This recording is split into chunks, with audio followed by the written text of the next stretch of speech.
Assalamualaikum warahmatullahi wabarakatuh. Bertemu bersama kami yaitu kelompok pengembangan media pembelajaran SMA Negeri 8 Surakarta.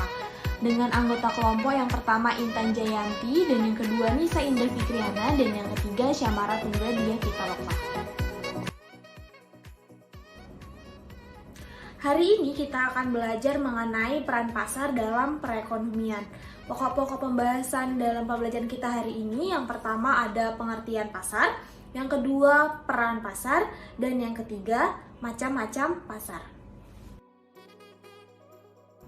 Baik, tanpa perlu berlama-lama, langsung saja kita masuk ke dalam pokok pembahasan materi kita hari ini, yaitu pengertian pasar. Apa itu pasar? Seperti yang kita ketahui, pasar merupakan tempat membeli barang yang kita butuhkan. Nah, pasar di sini adalah tempat bertemunya permintaan dan penawaran secara langsung maupun tidak langsung untuk melakukan jual barang dan jasa. Dalam pasar terjadi permintaan dan penawaran. Dalam pasar juga terdapat penjual dan pembeli. Penjual ini biasa kita sebut dengan produsen dan pembeli biasa disebut dengan konsumen. Pada pengertian pasar, permintaan dan penawaran dapat terjadi secara langsung maupun tidak langsung. Secara langsung artinya penjual dan pembeli bertemu secara langsung dan melakukan kontak fisik secara langsung. Di sini secara langsung dapat kita jumpai pada pasar tradisional dan supermarket. Nah, seiring perkembangan zaman, pasar juga dapat dilakukan secara tidak langsung. Secara tidak langsung dapat dilakukan pada marketplace.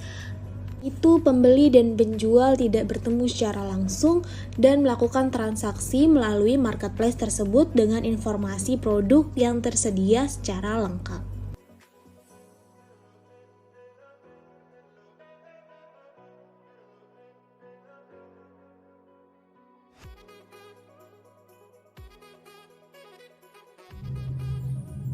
Pada penjelasan kali ini kita akan membahas mengenai peran pasar dalam sistem perekonomian.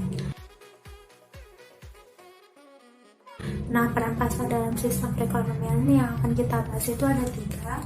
Yang pertama yaitu pasar berperan sebagai tempat pembentukan harga produk. Yang kedua, pasar berperan sebagai tempat pendistribusian barang. Dan yang ketiga, pasar berperan sebagai tempat promosi produk. Untuk penjelasan lebih detailnya, silakan kalian simak penjelasan berikut ini. Pembahasan pertama terkait peran pasar yaitu pasar berperan sebagai tempat pembentukan harga. Jadi ketika proses tawar-menawar antara penjual dan pembeli sudah mencapai kesepakatan bersama, maka barang atau jasa telah memiliki harga yang sebenarnya. Dengan begitu, harga pasar akan terbentuk dengan adanya kesepakatan antara penjual dan pembeli. Oleh karenanya, pasar bisa disebut sebagai tempat pembentukan harga produk.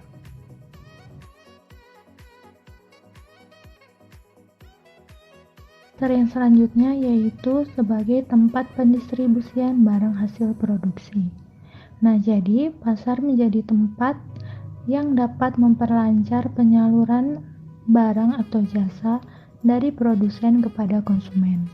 Hal ini memungkinkan antara produsen dapat berhubungan dengan konsumen, baik secara langsung maupun tidak langsung dengan perantara dalam perdagangan.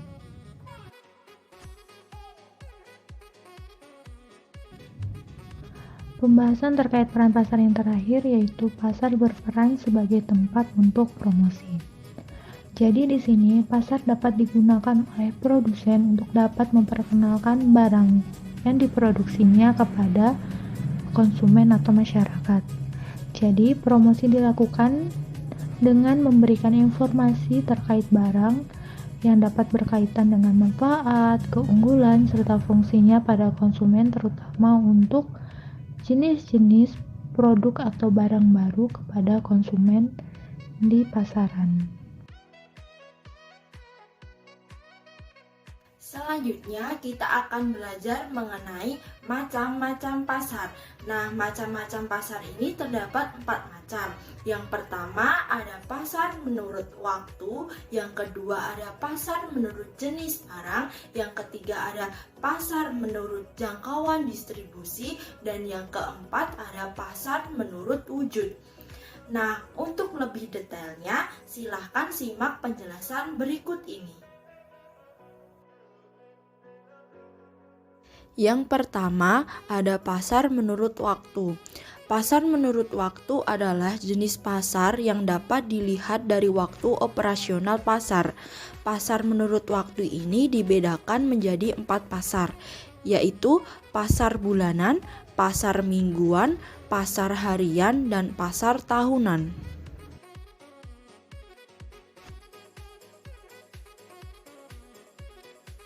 Pasar harian. Nah, pasar harian adalah pasar yang pertemuan antara penjual dan pembeli dilakukan setiap hari. Contoh dari pasar harian ini adalah pasar tradisional.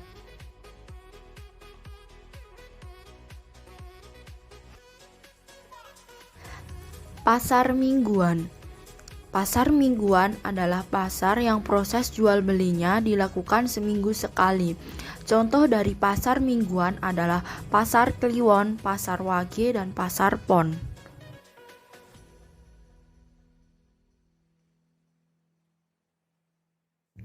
Pasar bulanan. Nah, apa itu pasar bulanan? Pasar bulanan adalah pasar yang diselenggarakan sebulan sekali.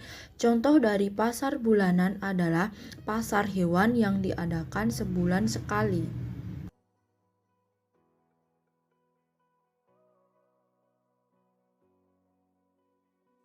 Pasar tahunan.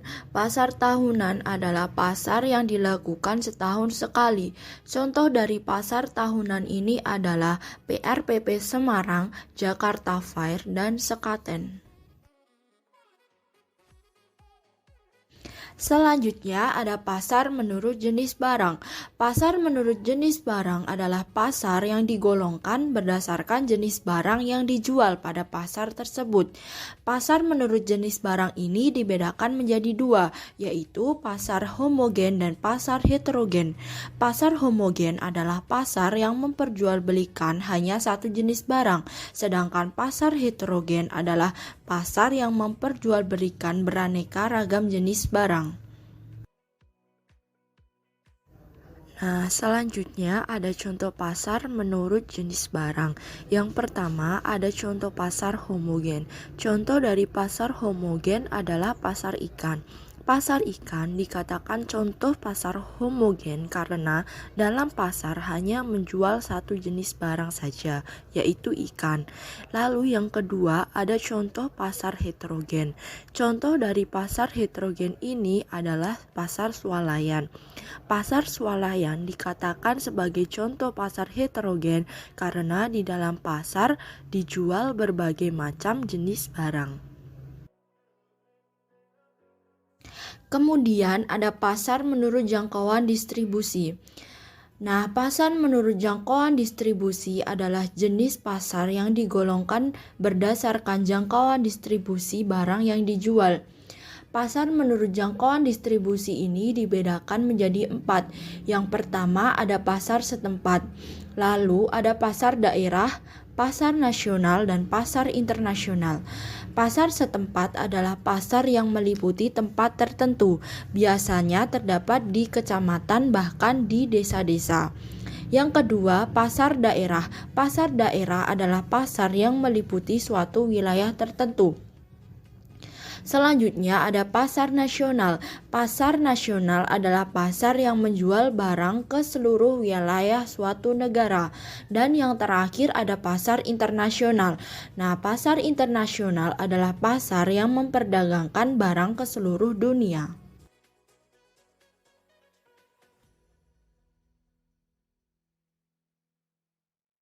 Berikut ini merupakan contoh-contoh pasar menurut jangkauan distribusinya. Yang pertama, ada contoh pasar setempat. Contoh dari pasar setempat yaitu pasar Prambanan. Pasar Prambanan dikatakan sebagai contoh pasar setempat karena penjual dan pembelinya hanya berasal dari tempat sekitar saja. Yang kedua, ada contoh pasar daerah. Contoh dari pasar daerah adalah pasar Klewer. Pasar Klewer dikatakan sebagai contoh pasar daerah karena pasar Klewer cenderung melingkupi wilayah kabupaten kota dan juga provinsi.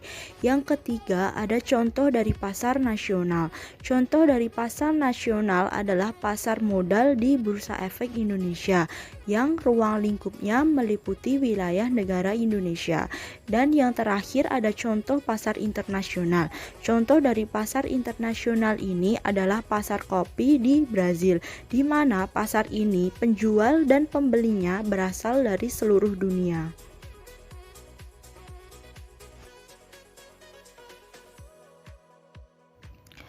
Terakhir ada pasar menurut wujud.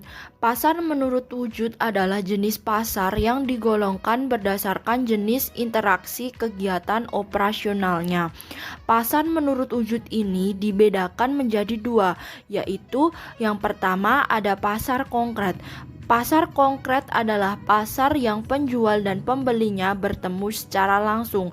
Contoh dari pasar konkret ini adalah pasar Klewer yang berada di kota Solo. Selanjutnya yang kedua ada pasar abstrak. Pasar abstrak adalah pasar yang penjual dan pembelinya tidak bertemu secara langsung. Contoh dari pasar abstrak ini adalah pasar saham.